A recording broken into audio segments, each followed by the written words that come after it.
Hi, everybody. I think I'm gonna start saying hi in the beginning of every video.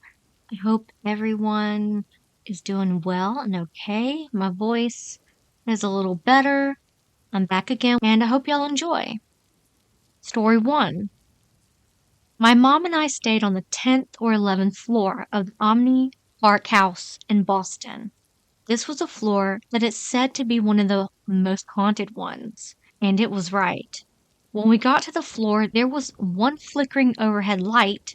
None of the others were, and camera footage showed odd orbs of light in the hallway too. When we got to the room, all was normal, and we continued our stay. The next creepy encounter was when I had gone to sleep. I woke up and I just felt like something was up. I then felt like someone had sat or put pressure on the end of the bed near my feet. I rolled over and made sure not to open my eyes. So I rolled back over and opened my eyes and saw a man who looked almost see-through. He didn't do anything, and I went back to sleep, though I did feel a little shook. Then the Charles Dickens mirror. I had read that if you said his name thrice, something would happen, so I did. Almost instantly, I felt a heavy weight in my body. I remember going to the gift shop and still feeling that way, almost needing to sit down, felt difficult to breathe. This didn't leave me until we left the entire hotel. My mom's pictures, she took live photos, showed the same orbs from the hallway. It was overall an interesting stay, and I would go to that hotel again.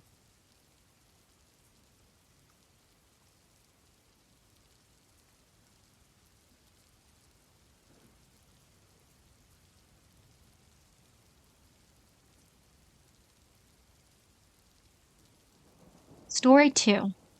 About 12 years ago, I worked in a nursing home that used to be a tuberculosis sanitarium.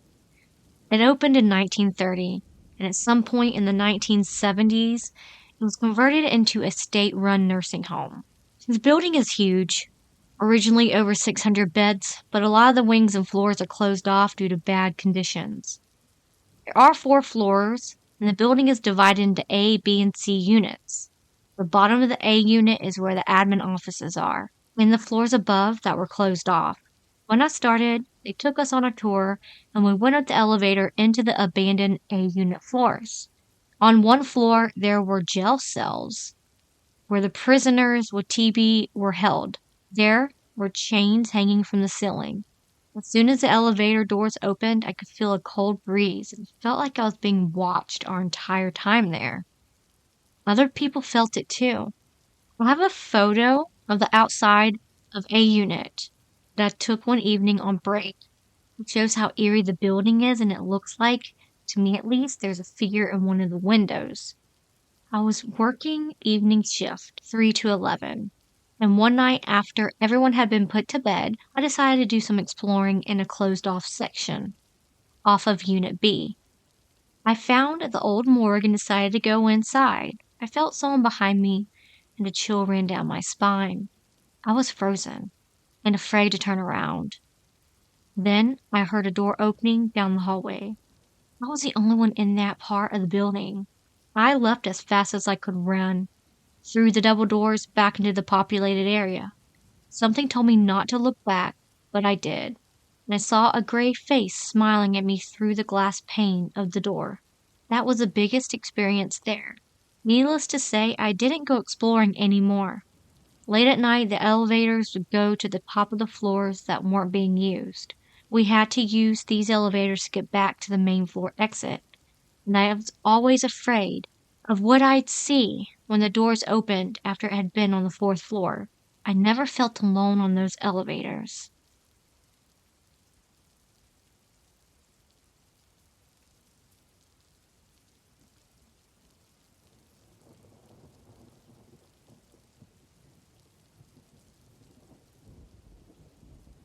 I used to work at an Italian pizza place. I had this manager named Max. It was closing time, and me and Max locked up the restaurant. I went home. I took this sort of shortcut, but I heard this voice. It sounded like Max's voice. I called his name, but nothing. I went to work the next day and I asked Max, "Why did you say my name last night?" And Max was really confused. He said he didn't. I said, "I heard your voice." He said, "Bro, I was at home." He then said my face went white. So I heard his voice again when I was walking home.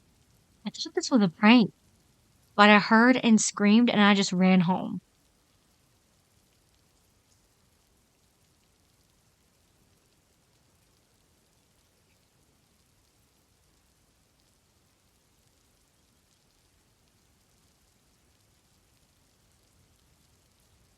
Story 4. This is a story according to my mother's experience when she was a teenager living in a remote village in one of the islands in the Philippines. This happened in the 70s. My mother told me when she first got into high school, she had a seatmate who shares the same name as her. Other than their names, my mother recalled they also shared the same interest with music and arts. They instantly clicked and became friends. One day, my mother's friends skipped school without notifying their teachers. It was a small village, and most people already knew where each family lives. My mother was being a good friend, thought to visit her friend's house after school to check up on her. Before she got to her friend's house, which is located along the riverbank, several of her classmates stopped her on the way, telling her to never go to that house. My mother said, "Why though?" And her classmates said, "Because they eat people." Now, this is not new to my mother.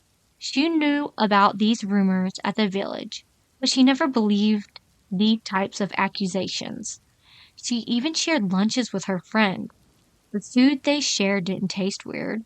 Her friend acts like every other normal person, so she treats her like anybody else. My mother went ahead, despite the warnings of her classmates. Now keep in mind that it all happened around 4 or 5 in the afternoon. The sun was still up. It was still bright. It was still bright along the riverbank. My mother wasn't scared at all until from afar she saw a woman crouching at the riverbed, shallow part of the river. She initially thought the woman was washing clothes or maybe peeing at the river. The woman had a long, frizzy white hair and appears to be wearing a long black dress with its hem already wet by the river water. My mother kept walking, but when she came close to the woman, she heard this woman was talking to herself. The woman was covering her face in palms, whispering, "I hope the sun sets soon. I hope the sun sets soon." Over and over. This scared the shit out of my mother. She began sprinting to my grandparents' home. Back home, she thought the woman she saw could have been a person with mental illness, and she tried to forget about it and just slept. My mother lives in the Nipa hut. Their source of light was only a candle lamp, and they did not have a mattress. They sleep on the bamboo floors with several cracks on it. At 12 midnight, as my mother thought, she felt movements under the floorboards. She was laying with her back on the floor, but she could feel something or someone crawling underneath. That, when on her peripheral, she saw long bony fingers slowly emerging between the floorboards. The fingers were poking in and out of the floorboards, as if it was looking for something to feel.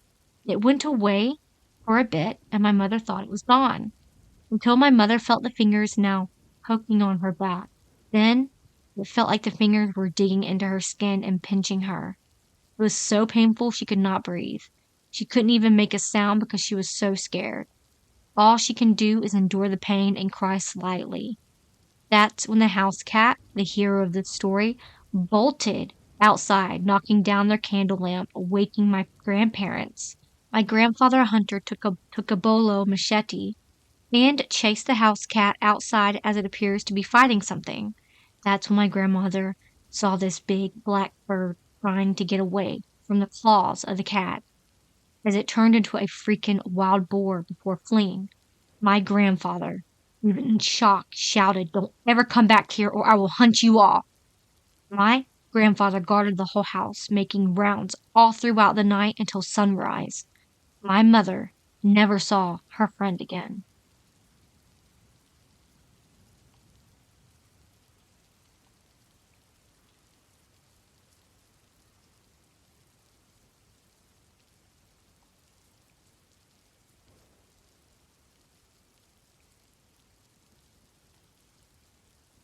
Story 5.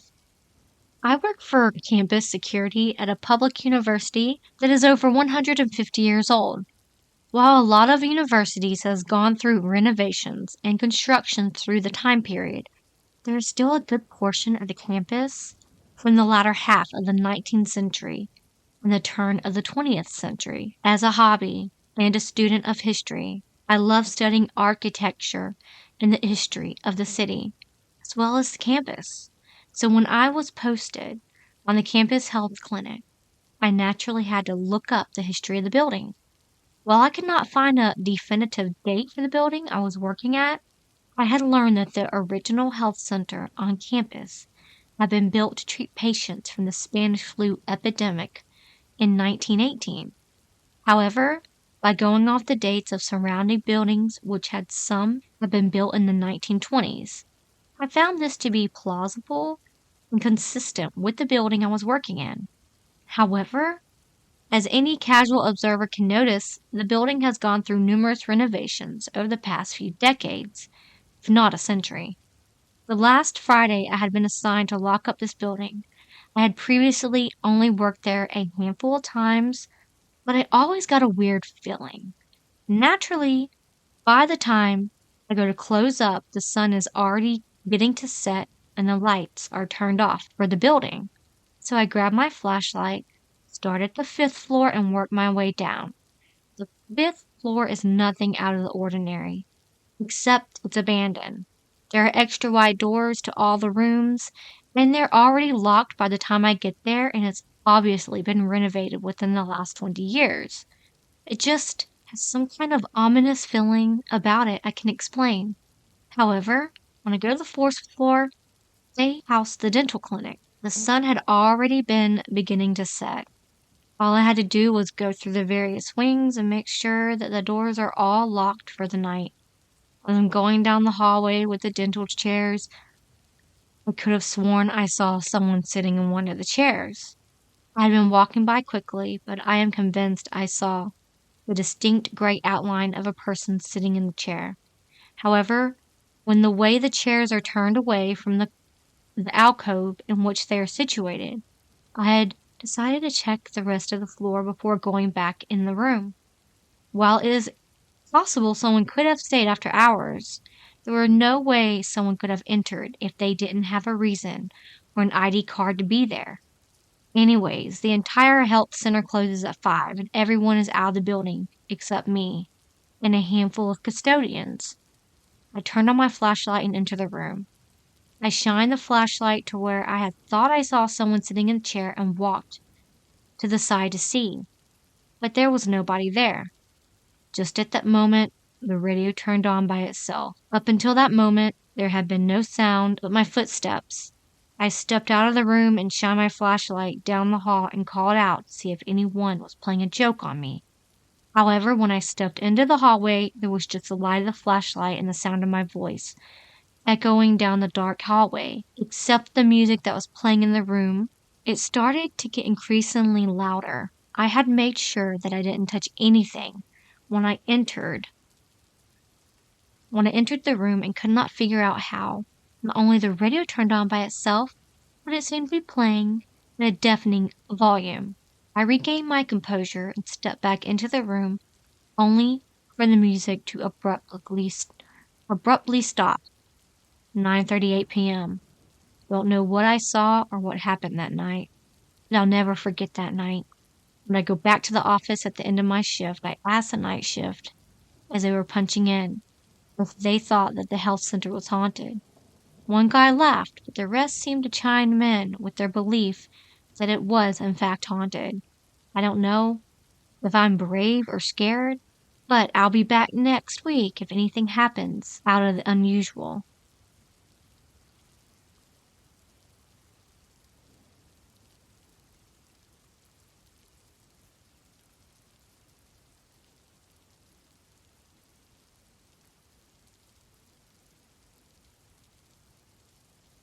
Story 6. This happened when I was 17. My youth group was ending for the night, and my friend, who was a film student at the arts high school needed to use the back of the church to film something for her class. The pastor's wife, who was in charge of the youth group at the time, agreed to let us film. Now, just for some context, the church I was going to at the time was an old school Baptist church built in the early 1900s, around 115 years old. So there's a lot of parts in the building, especially in the back part of the sanctuary, which was where we were filming, that didn't get used a lot anymore, mainly for storage space.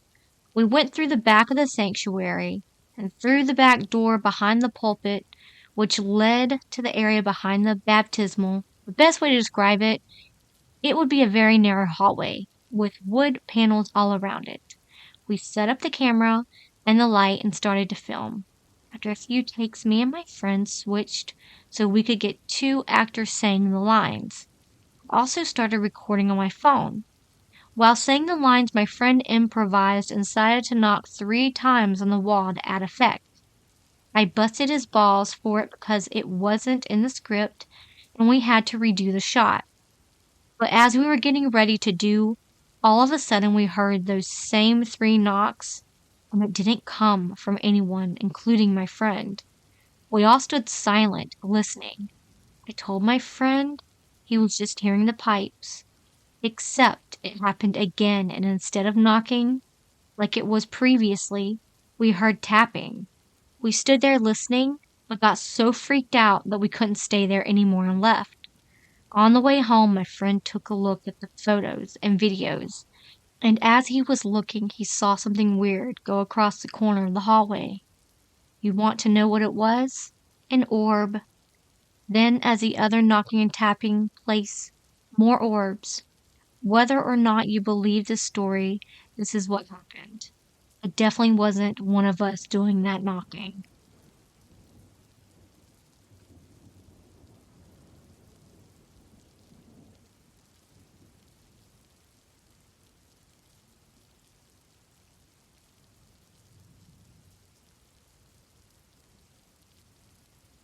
Story 7. So, I absolutely want to believe in hauntings and ghosts and spirits and all that paranormal stuff.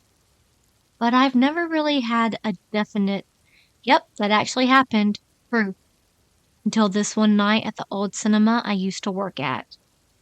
A lot of coworkers have reported creepy feelings, being followed or not alone, weird footsteps, even something flying off the walls. I'm not a believer in this particular story, but everything else I'd experienced myself. This space was huge and old and had a lot of weird quirks, which I usually attributed all the strange things to in one way or another. But there are a couple of things that to this day I still can't shake. So one night a coworker and I were alone closing the cinema. We were good friends and both into woohoo and occult stuff. And as we were a bit hectic and negative at the time, we decided the space needed an energetic cleanse. So we brought some candles and some stage and shut off the lights and walked onto the stage in front of the main screen. My friend lit the candle and the sage and started calling out to various spirit energies. Archangel Michael, I think, stuff like that. So cleanse the space and bring it in a better energy. We stood up to start our walk through the building and hear the familiar sound of the door on the opposite side of the room closing. We both look at each other. Then the door, it's opened. We ask if she heard it, and she says yes. But we shrugged it off and kept going with the smudging. Undeterred, we started walking through the screen and onward into the rest of the building. As we're leaving the screening room, we go through the doors we both distinctively heard shut and head to the second screen in the basement. It's absolutely pitch dark, save the candle and my phone torch. We walk down the concrete steps, through the corridor and into the pitch black screen. My friend begins her spiel again, and we once again distinctly hear the door at the top of the stairs close. As we rush back up, again, it's opened. We're both freaked out at this time, me a lot more so than my friend. So she convinced me to push on upstairs. Absolutely worst bits of the building. As we get to the first landing, we hear the door to the front of the cinema open. It's a really distinct sound of a push bar door.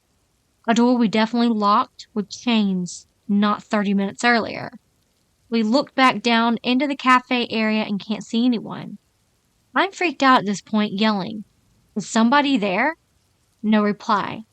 And after a quick sweep of the ground floor, we don't see anyone. So we keep going. We go through another push bar door to head upstairs, the creepiest part of the building, the projection room, and even further up into the boiler room.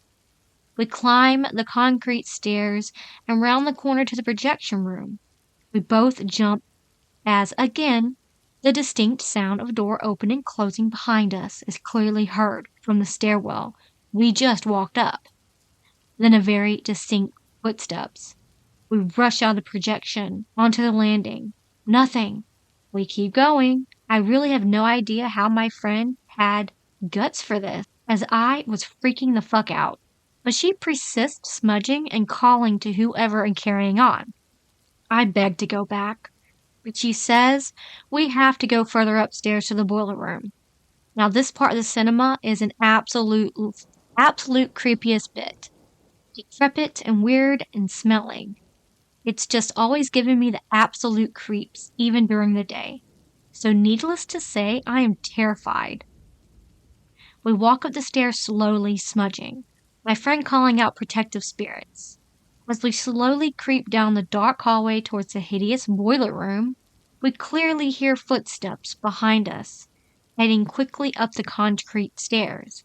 At this point, we both say, "Nope," and rush downstairs as quickly as possible. I have never flown so quickly down 3 flights of stairs in my life. We put out the smudge stick, alarm the building, and run out there as quickly as possible. We both were convinced we'd heard what we heard, and I stayed over the night with her, too creeped out to be alone. Edit. So my boyfriend reminded me of another strange thing that happened to him one morning when he was opening the place. It was clearly probably 9 a.m., and my boyfriend was the manager set to open that day. He starts taking chains off the fire doors and walks into the main screen to unlock the fire exit at the front of the auditorium. As he turns around to the empty auditorium, he clearly sees who he thinks is a coworker standing in the upper balcony staring at him. He calls out to him, saying he didn't know anyone was in, and heads out of the screen. As he starts heading to meet his coworker, it dawns on him there was no way it could be this person, as he had to lift the metal shutters on the doors to open the cinema, which can't be closed from the inside. He runs upstairs assuming someone had made their way inside. When he gets to the balcony, it's empty. Nobody anywhere to be seen. He goes to all the doors, and they're still chained. And the alarm was never set off in the night. At this point, he barricades himself in the office until another coworker arrives, who freaked out to move. I'm the first person to find excuses and explanations for everything paranormal I've ever experienced. But these two things, I really can't explain. Whether you believe me or not, I hope you get a kick out of this, but it's giving me the creeps just remembering it. This is the last story. I hope you enjoyed this collection. Thank you so much. Remember, it's scary out there.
kids screaming in the cradles, profanities. I see the world through ice covered in ink and bleach. Cross